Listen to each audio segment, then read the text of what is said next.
Hello friends, Technique മലയാളത്തിലേക്ക് വീണ്ടും സ്വാഗതം. ഇന്ന് നമ്മൾ അൺബോക്സിംഗ് ചെയ്യാൻ പോകുന്നത് സ്മാർട്ട് ഫോൺ അല്ല, മറിച്ച് ഒരു അഫോർഡബിൾ അല്ലെങ്കിൽ ബഡ്ജറ്റ് കാറ്റഗറിയിലെ ഒരു വിൻഡോസ് ലാപ്ടോപ്പ് ആണ്. അപ്പോൾ ഇന്ന് നമ്മുടെ കയ്യിലുള്ളത് ഇൻഫിനിക്സിന്റെ INBook X1 Neo എന്ന് പറയുന്ന ലാപ്ടോപ്പാണ്. ഇത് വളരെ അഫോർഡബിൾ കാറ്റഗറിയാണ്.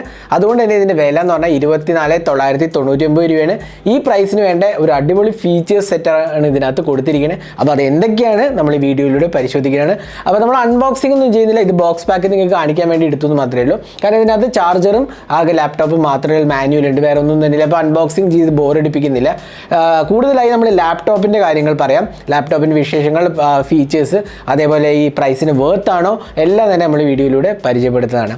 അപ്പോൾ വീഡിയോ തുടങ്ങുന്നതിന് മുമ്പായിട്ട് ഈ ചാനൽ ആദ്യമായിട്ടാണെങ്കിൽ ആ സബ്സ്ക്രൈബ് ബട്ടൺ ഒന്ന് പ്രസ് ചെയ്യുക, അതേപോലെ തന്നെ ബെൽ ഐക്കൺ ക്ലിക്ക് ചെയ്യുമ്പോൾ നിങ്ങൾക്ക് എല്ലാ വീഡിയോസിൻ്റെയും നോട്ടിഫിക്കേഷൻ കൂടെ ലഭിക്കുന്നതാണ്. അപ്പോൾ നമുക്ക് ഇൻഫിനിക്സ് INBook X1 Neo ഒന്ന് കണ്ടു നോക്കാം. അപ്പോൾ ഇതാണ് ഇൻഫിനിക്സിൻ്റെ INBook X1 Neo എന്ന് പറഞ്ഞ ലാപ്ടോപ്പ്. അപ്പം ആദ്യം തന്നെ നമ്മൾ ഈ ലാപ്ടോപ്പ് ബൂട്ട് ചെയ്യുമ്പോൾ തന്നെ നമുക്ക് ഒരു കാര്യം മനസ്സിലാവും, വളരെ പ്രീമിയം ലുക്സ് ആണ് ഇതിനകത്ത് കൊടുത്തിരിക്കുന്നത്. അത് നമുക്ക് ബൂട്ട് ചെയ്യുമ്പോൾ തന്നെ കാണും, വളരെ സ്ലിം ഫോം ഫാക്ടറാണ്. അതേപോലെ ഈ പ്രൈസ് സെഗ്മെൻറ്റ് പ്രോബ്ലി ആദ്യമായിട്ടായിരിക്കും ഫുൾ മെറ്റൽ ചാസിയാണ്, അതായത് കംപ്ലീറ്റ്ലി മെറ്റൽ ചാസിയാണ് കൊടുത്തിരിക്കുന്നത്. അപ്പോൾ ഈവൻ ബഡ്ജറ്റ് സെഗ്മെൻറ്റിൽ, ഈവൻ 40,000 50,000 പ്രൈസ് സെഗ്മെൻറ്റിൽ വരെ പ്ലാസ്റ്റിക് ചാസിയുള്ള ലാപ്ടോപ്പുകളുണ്ട്. ഇവിടെ നമുക്ക് ഫുൾ മെറ്റൽ ബോഡിയാണ് വരുന്നത്. അതേപോലെ തന്നെ നല്ലൊരു ഡിസ്പ്ലേയും നല്ലൊരു ഹാൻഡ് ഫീലാണ് വരുന്നത്, വളരെ സ്ലിം ഫോം ഫാക്ടറാണ്. അതേപോലെ കണ്ടില്ലേ, ലുക്സ് കണ്ടില്ലേ, വളരെ നല്ലൊരു ലുക്സുമാണ് കൊടുത്തിരിക്കുന്നത്. അപ്പോൾ നമുക്ക് കൂടുതൽ ഡീറ്റെയിൽസിലേക്ക് കിടക്കാം. അപ്പോൾ ഇതാണ് ഇൻഫിനിക്സിൻ്റെ ലാപ്ടോപ്പ്. അപ്പോൾ നമുക്ക് കാണാം, ഇവിടെ ഞാൻ നേരത്തെ പറഞ്ഞത് മെറ്റാലിക് ഫിനിഷാണ്. അതേപോലെ തന്നെ ഇവിടെ നമുക്ക് രണ്ട് ടൈപ്പ് ഓഫ് ഫിനിഷാണ്. ഇവിടെ നമുക്കൊരു എന്താ പറയുക, ബ്രഷ്ഡ് ഫിനിഷാണ്, ഇവിടെ ഒരു മാറ്റ് ഫിനിഷാണ്. ബ്ലൂ കളറിലാണ് വരുന്നത്. രണ്ട് കളറാണ് അവൈലബിൾ ആവുന്നത്, ആക്ച്വലി ഗ്രേ ആൻഡ് ബ്ലൂ, അങ്ങനെ രണ്ട് കളറാണ് അവൈലബിൾ ആവുന്നത്. അപ്പോൾ നമുക്ക് കിട്ടിയിരിക്കുന്ന ബ്ലൂ ആണ്, നല്ലൊരു കളറാണ്. അതേപോലെ നമുക്ക് കണ്ടില്ലേ, വളരെ സ്ലിം ഫോം ഫാക്ടറാണ്. ഇതാണ് ഇതിൻ്റെ ഇമ്പോർട്ടൻ്റ് ആസ്പെക്റ്റ്, വളരെ സ്ലിം ആണ്. ജസ്റ്റ് 14.8 mm തിക്നെസ് മാത്രമേ ഉള്ളൂ. അതേപോലെ വെറും 1.24 kilograms വെയിറ്റ് ഉള്ളൂ. അത്രയും ലൈറ്റ് വെയ്റ്റും അത്രയും കോമ്പാക്ട് ലാപ്ടോപ്പാണ് ഇത്. 14-inch ലാപ്ടോപ്പാണ്. അപ്പോൾ അതുകൊണ്ട് തന്നെ നല്ലൊരു പ്രീമിയം ഫിനിഷാണ്. ഇവിടെ നമുക്ക് ഫുൾ മെറ്റൽ ചാസിയാണ് വരുന്നത്. അപ്പോൾ നമുക്ക് ബാക്കിൽ കാണാം, ബാക്കിൽ ഇതുണ്ടല്ലേ പോർട്സും ഇതുണ്ട്. ഫ്ലിപ്കാർട്ട് യുണീക്ക് നീതിയാണ്, ഫ്ലിപ്കാർട്ട് എക്സ്ക്ലൂസീവ് ആണിത്. ഇവിടെ നമുക്ക് ഫാനും ബാക്കിയുള്ള കാര്യങ്ങൾ, കൂളിങ്ങിനുള്ള ഫാനൊക്കെ കൊടുത്തിട്ടുണ്ട്. അപ്പോൾ ഇവിടെ നമുക്ക് രണ്ട് റബ്ബറൈസ്ഡ് ഇതുണ്ട്. പിന്നെ പോർട്സ് ആൻഡ് കണക്ടിവിറ്റി നോക്കാം. നമുക്ക് ആദ്യം തന്നെ ലെഫ്റ്റ് സൈഡിലെ പോർട്ട് നോക്കാം. ലെഫ്റ്റ് സൈഡിൽ നമുക്ക് HDMI പോർട്ടാണ്, ഒരു USB type C, type A 3.0 പോർട്ടുണ്ട്. പിന്നെ ഒരു USB ടൈപ്പ് C പോർട്ടുണ്ട്. ഇത് ചാർജിങ്ങും ഡേറ്റ ട്രാൻസ്ഫറിനും സപ്പോർട്ട് ചെയ്യുന്നതാണ്. 45 watt ചാർജറും ബണ്ടിൽഡാണ്, അപ്പോൾ അത് സപ്പോർട്ട് ചെയ്യുന്ന USB ടൈപ്പ് C ചാർജറാണ്. അതും നല്ലൊരു ആസ്പെക്റ്റ് ആണ്, കാരണം ഈ പ്രൈസ് സെഗ്മെൻറ്റിലൊക്കെ സാധാരണ വരുന്ന പ്രൊപ്പറേറ്ററി ചാർജറാണ്. അപ്പോൾ ഇവിടെ രണ്ട് പോർട്ട്സ് അവൈലബിൾ ആണ്. ഇനി റൈറ്റ് സൈഡിൽ നോക്കുകയാണെങ്കിൽ നമുക്കിവിടെ വീണ്ടും തന്നെ ഒരു USB ടൈപ്പ് A പോർട്ടുണ്ട്, 3.0 പോർട്ടാണ്. പിന്നെ നമുക്ക് കിട്ടുന്ന ഒരു എന്താ പറയുക 3.5 mm ഓഡി ജാക്ക് ഉണ്ട്. പിന്നെ USB ടൈപ്പ് C പോർട്ട്. ഇത് ഡേറ്റ ട്രാൻസ്ഫർ മാത്രമേ ഉള്ളൂ, ഇത് ഒഴിച്ച് ചാർജ് ചെയ്യാൻ പറ്റില്ല. ചാർജിങ് ചെയ്യുന്നത് ലെഫ്റ്റ് സൈഡിലെ പോർട്ടാണ്. പിന്നെ ഒരു SD കാർഡ് റീഡറും ഇൻക്ലൂഡറാണ്. അപ്പോൾ നല്ല set of ports and connectivity ഉണ്ട്. അപ്പോൾ വലിയ കോംപ്രമൈസ് ഒന്നും കാണുന്നില്ല ഇതിനകത്ത്. ഇനി നമുക്കിതൊന്ന് തുറന്ന് നോക്കാം. തുറന്നിട്ട് ഇതിൻ്റെ കീബോർഡും ബാക്കി ആസ്പെക്ട്സ് നോക്കാം. അപ്പോൾ തുറക്കുമ്പോൾ തന്നെ നമുക്ക് വീണ്ടും ഇവിടെ ഒരു ബ്ലൂയിഷ് കളറാണ്. ബാക്ക് ലൈറ്റിംഗ് ഓപ്ഷൻ ഉണ്ട്, അത് നല്ലൊരു ഫീച്ചറാണ്. കാരണം ബഡ്ജറ്റ് സെഗ്മെൻറ്റിൽ പൊതുവെ ബാക്ക് ലൈറ്റിംഗ് ഒന്നും വരാറില്ല. അപ്പോൾ നമുക്ക് ജസ്റ്റ് ഒന്ന് ഇത് കീബോർഡ് ആസ്പെക്റ്റ് ഒന്ന് കാണിക്കാം. അപ്പോൾ നല്ലൊരു കീബോർഡ് എക്സ്പീരിയൻസ് ആണ്, കാരണം ബഡ്ജറ്റ് സെഗ്മെൻറ്റിൽ നമുക്ക് വളരെ ഒരു പ്രീമിയം കീബോർഡ് എക്സ്പീരിയൻസ് ഒന്നും ഒബ്വിയസ്ലി കിട്ടില്ല. പക്ഷേ ഈ പ്രൈസ് സെഗ്മെൻറ്റിൽ എനിക്ക് തോന്നുന്നു നല്ല ഒരു കീബോർഡ് എക്സ്പീരിയൻസ് ആയിട്ട് എനിക്ക് തോന്നി. അതേപോലെ നമുക്ക് വലിയൊരു ട്രാക്ക് പാഡും ഉണ്ട്. ഇവിടെ ഫുൾ മെറ്റൽ ചാസിയാണ്. ഇന്റൽ സെലിറോൺ ക്വാഡ് കോർ പ്രോസസ്സറാണ് പവർ ചെയ്തിരിക്കുന്നത്. അപ്പോൾ ആ പ്രോസസ്സറിൻ്റെ ഡീറ്റെയിൽസിലേക്ക് ഞാൻ വരാം.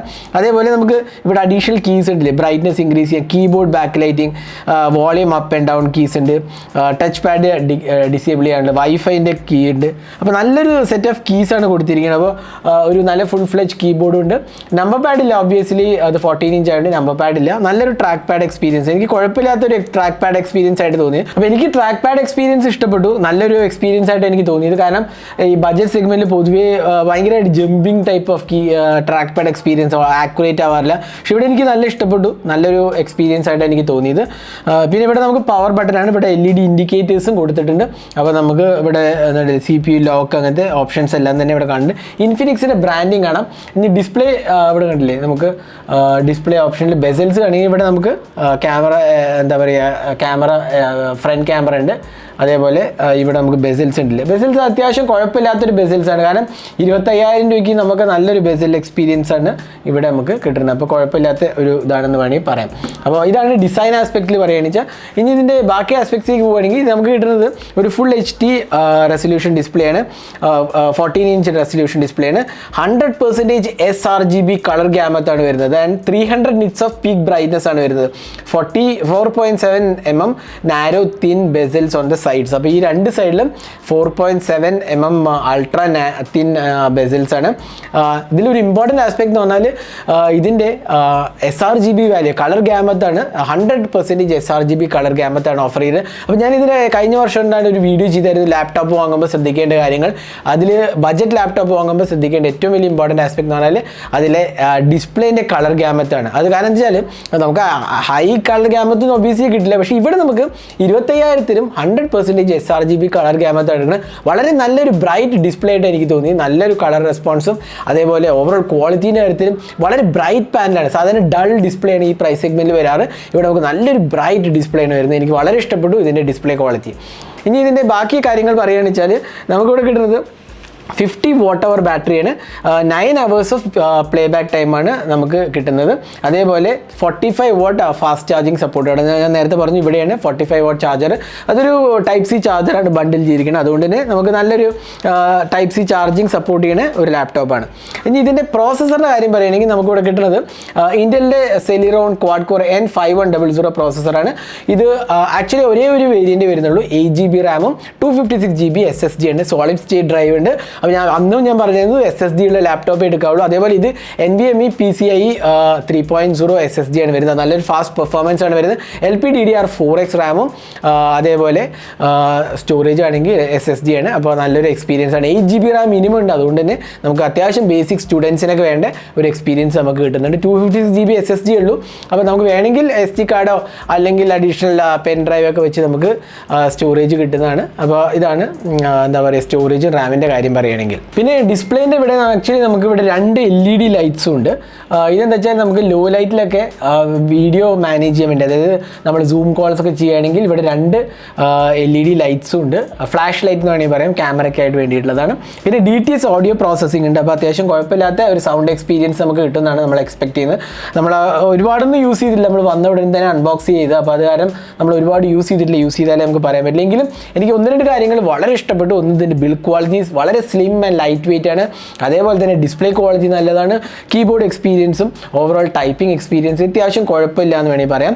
പിന്നെ ഇതിനകത്ത് കൂളിംഗ് സിസ്റ്റം ഒക്കെ ഉണ്ട്. അപ്പോൾ നമുക്ക് അധികം ചൂടാവാതിരിക്കാൻ വേണ്ടിയിട്ടുള്ള കൂളിംഗ് സിസ്റ്റം ഫാൻസും ഒക്കെ ഇതിനകത്ത് പ്രൊവൈഡ് ചെയ്തിട്ടുണ്ട്. അപ്പോൾ ഇതാണ് ബേസിക് ആസ്പെക്ട് പറയുകയാണെങ്കിൽ. പിന്നെ ഞാൻ നേരത്തെ പറഞ്ഞ പോലെ ഇതിനകത്ത് ബാക്ക് ലൈറ്റിംഗ് ഓപ്ഷനും ഇൻക്ലൂഡഡ് ആണ്. അപ്പോൾ ഇതായിരുന്നു ഇൻഫിനിക്സിൻ്റെ ഏറ്റവും പുതിയ ലാപ്ടോപ്പ്. അപ്പോൾ ഓവറോൾ എനിക്ക് തോന്നുന്നു ഈ ലാപ്ടോപ്പിൻ്റെ പ്രത്യേകത എന്ന് പറഞ്ഞാൽ ഇതിൻ്റെ പ്രൈസിംഗ് ആണ്. ഇത് സ്റ്റുഡൻസിന് വേണ്ടിയിട്ടുള്ള ഒരു ലാപ്ടോപ്പാണ്. ഇപ്പോൾ പൊതുവെ എൻട്രി ലെവൽ സെഗ്മെൻറ്റിൽ നമുക്ക് യൂസ് ചെയ്യാവുന്ന ഒരു ലാപ്ടോപ്പാണ്. സ്റ്റുഡൻസിന് ആക്ച്വലി നല്ലൊരു എക്സ്പീരിയൻസ് ആണ്. പിന്നെ ഹെവി ടാസ്കിനൊന്നും ഒബ്വിയസ്ലി അത് പറ്റില്ല. കാരണം ഇതിനകത്ത് ഇന്റലിൻ്റെ ക്വാഡ് കോർ സെലിറോൺ പ്രോസസ്സറേ ഉള്ളൂ. അപ്പോൾ അതുകൊണ്ട് തന്നെ നമുക്ക് വളരെ ബേസിക് ടാസ്ക്, അതായത് മൈക്രോസോഫ്റ്റ് വേർഡോ ബ്രൗസിങ്ങോ ഇമെയിലിങ്ങോ അല്ലെങ്കിൽ സ്റ്റുഡൻസിനായിട്ടുള്ള വർക്ക് ചെയ്യാനോ എന്നൊക്കെ ആ ഒരു എക്സ്പീരിയൻസ്, പ്രത്യേകിച്ച് മൾട്ടിമീഡിയ എക്സ്പീരിയൻസ് നല്ലതാണ്. കാരണം 100% sRGB ഉണ്ടാവുകൊണ്ട് തന്നെ മൾട്ടിമീഡിയ എക്സ്പീരിയൻസും നല്ലതായിട്ട് നമുക്ക് തോന്നുന്നു. പിന്നെ ലൈറ്റ് വെയിറ്റ് ആണ്, ക്യാരി ചെയ്ത് കൊണ്ടുനടക്കാൻ വളരെ ഈസിയാണ്. കാരണം ഇതുണ്ടല്ലേ വളരെ കോമ്പാക്റ്റും ലൈറ്റ് വെയിറ്റും ആണ്. ജസ്റ്റ് 1.24 kilograms ഉള്ളൂ. നിങ്ങൾ ആലോചിക്കണം, അത്രയും ലൈറ്റ് വെയിറ്റും. അതേപോലെ മെറ്റൽ ചാസിയാണ് നമുക്ക് കൊടുത്തിരിക്കുന്നത്. ഈ പ്രൈസ് സെഗ്മെൻറ്റിൽ മെറ്റൽ ചാസി പൊതുവെ വരാറില്ല. അതുകൊണ്ട് തന്നെ ഇതൊക്കെയാണ് ഇതിൻ്റെ ഇമ്പോർട്ടൻറ്റ് ആസ്പെക്ട് പറയുകയാണെങ്കിൽ. പിന്നെ ബാറ്ററി ലൈഫ് നമുക്ക് ടെസ്റ്റ് ചെയ്യാൻ നമുക്ക് പറയാൻ പറ്റില്ല. 50 watt-hour എന്ന് പറഞ്ഞാൽ കുഴപ്പമില്ലാത്തൊരു എക്സ്പീരിയൻസ് കിട്ടുമെന്ന് എനിക്ക് തോന്നുന്നു. ഒരു 5-6 മണിക്കൂറൊക്കെ കിട്ടേണ്ടതാണ്. എങ്കിലും നമുക്ക് ടെസ്റ്റ് ചെയ്താലേ പറയാൻ പറ്റുള്ളൂ. അപ്പോൾ ഇതിന് ഡീറ്റെയിൽ റിവ്യൂ വേണമെന്നുണ്ടെങ്കിൽ നിങ്ങൾ കമൻറ്റ് ചെയ്യുക. ഞാനൊരു 1 week 1.5 week യൂസ് ചെയ്താലേ നമുക്ക് പറയാൻ പറ്റുള്ളൂ എത്രത്തോളം ഉണ്ട്. അപ്പോൾ ഡീറ്റെയിൽ റിവ്യൂ നിങ്ങൾക്ക് ഇൻട്രസ്റ്റ് ഉണ്ടെങ്കിൽ കമൻറ്റ് സെക്ഷനിൽ പോസ്റ്റ് ചെയ്യാൻ ഞാൻ ട്രൈ ചെയ്യുന്നതാണ്. പിന്നെ 45 watt ചാർജറും സപ്പോർട്ടഡ് ആണ്. അപ്പോൾ ഓവറോൾ ഈ പ്രൈസ് സെഗ്മെൻറ്റിൽ എനിക്ക് തോന്നുന്നു നല്ലൊരു പാക്കേജ് ആയിട്ട് എനിക്ക് തോന്നി. 24,999 ഇതൊരു ടോട്ടലി വർത്തി പാക്കേജ് എന്ന് പറയും. പിന്നെ ഇൻഫിനിക്സിൻ്റെ എന്താ പറയുക സർവീസ് സെൻറ്റേഴ്സിനെ കുറിച്ചാണ് നിങ്ങൾ പറയുന്നതെങ്കിൽ ഇൻഫിനിക്സിൻ്റെ എല്ലാ ഫോൺ സർവീസ് സെൻറ്റേഴ്സിലും ലാപ്ടോപ്പ് സർവീസ് ചെയ്യും. അറൗണ്ട് 1000+ സർവീസ് സെൻറ്റേഴ്സ് ഉണ്ടെന്നാണ് അവർ പറയുന്നത്. അതുകൊണ്ട് തന്നെ നിങ്ങൾ അതിനെക്കുറിച്ച് പറയേണ്ട ആവശ്യമില്ല. അപ്പോൾ ഓവറോൾ ഒരു ബഡ്ജറ്റ് സെഗ്മെൻറ്റിലെ ലാപ്ടോപ്പാണ് നിങ്ങൾ നോക്കുന്നുണ്ടെങ്കിൽ തീർച്ചയായിട്ടും ഇൻഫിനിക്സിൻ്റെ ഇൻബുക്ക് X1 Neo വളരെ ഒരു മികച്ച പ്രൊഡക്റ്റായിട്ട് എനിക്ക് തോന്നിയത്. പ്രൈസിന് വേർത്താണ് ഡെഫിനറ്റ്ലി പറയാം. അപ്പോൾ അതുകൊണ്ട് തന്നെ നിങ്ങളൊരു പുതിയ ലാപ്ടോപ്പ് എടുക്കാൻ പ്ലാൻ ഉണ്ടെങ്കിൽ ഇതും കൂടെ കൺസിഡർ ചെയ്യാവുന്നതാണ്. അപ്പോൾ ഇതായിരുന്നു ഇൻഫിനിക്സ് ഇൻബുക്ക് X1 Neoൻ്റെ അൺബോക്സിങ് വീഡിയോ. ഈ വീഡിയോ നിങ്ങൾക്ക് ഇഷ്ടപ്പെടുന്നവർക്ക് കൂടുതൽ വീഡിയോസിനായി ചാനൽ സബ്സ്ക്രൈബ് ചെയ്യുന്നതിനൊപ്പം തന്നെ ബെൽ ഐക്കൺ ക്ലിക്ക് ചെയ്യുമ്പോൾ എല്ലാ വീഡിയോസിൻ്റെയും നോട്ടിഫിക്കേഷൻ കൂടെ ലഭിക്കുന്നതാണ്. അപ്പോൾ thanks for watching. Hope to see in our next video. Have a great day.